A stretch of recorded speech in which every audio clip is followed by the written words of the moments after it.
ایام فاطمیہ کے حوالے سے امام راحل حضرت امام خمینی نے بیان دیا، تقریر کی، اور اس میں فرمایا کہ یہ عاشور کی عزاداری سے بالاتر ہے۔ آقا عبداللہ حسین کے لیے عزاداری جو کہ عاشورہ کے ایام، محرم کے ایام میں انجام دیتے ہیں، ایام فاطمیہ میں جو ہیں عزاداری حضرت سیدہ کائنات اس سے بالاتر ہے۔ بعض آیات عظام وہ ہیں کہ جو باب رہنا ایام فاطمیہ کے جلوس میں شرکت فرماتے ہیں، اور ان سے سوال کیا کہ آپ اس قدر جو ہے مقام علمی اور اس قدر بالا ترین شخصیت ہونے کے باوجود جو ہے ننگے پیرا جلوس میں ہیں۔ انہوں نے فرمایا کہ عزائے فاطمیہ میں اس گرمی میں ان پیروں کو جلنے دیں، اور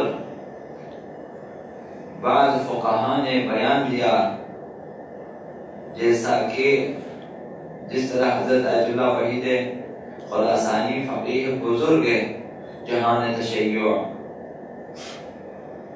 فرمایا کہ ایام فاطمیہ کا اس استضعاف حق امیر المؤمنین کا استضعاف ہے، اور اہل بیت اور ایام فاطمیہ کی تضعیف اور انہیں کمزور کرنا اسلام کو کمزور کرنا ہے۔ اب اس قدر تاکیدات کے باوجود کم رنگ ہیں اور رسمن یعنی کہ ایک تذکرہ ہو جائے اور چلے جائیں، گویا تاریخ میں کچھ ہوا ہی نہیں، گویا ہم سے کوئی خاص رابط نہیں۔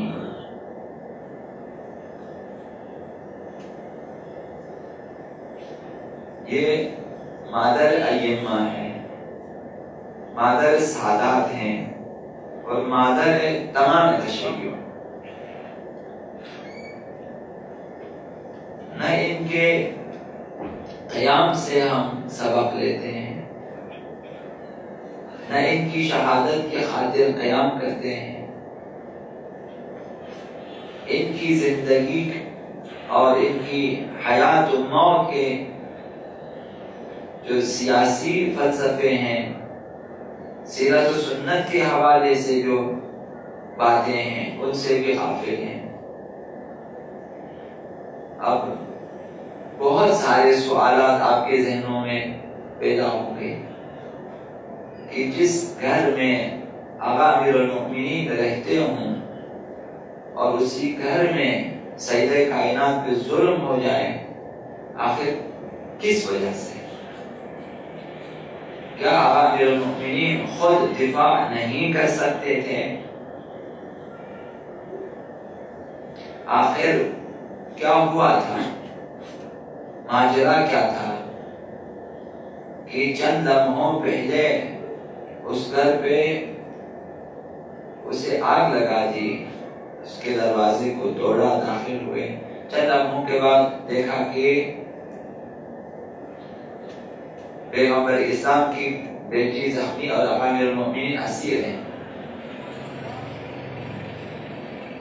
تو ان تاریخوں میں جو رموز ہیں، اسرار ہیں، ان سے آشنائی ضروری ہے۔ تو کم از کم یہ ہے کہ ان ایام کو بھرپور طریقے سے ہر شخص اور ہر شیعہ اپنی ذمہ داری اور اپنا وظیفہ سمجھے کہ ایام فاطمیہ کی مجالس میں اور محافل میں شرکت کریں۔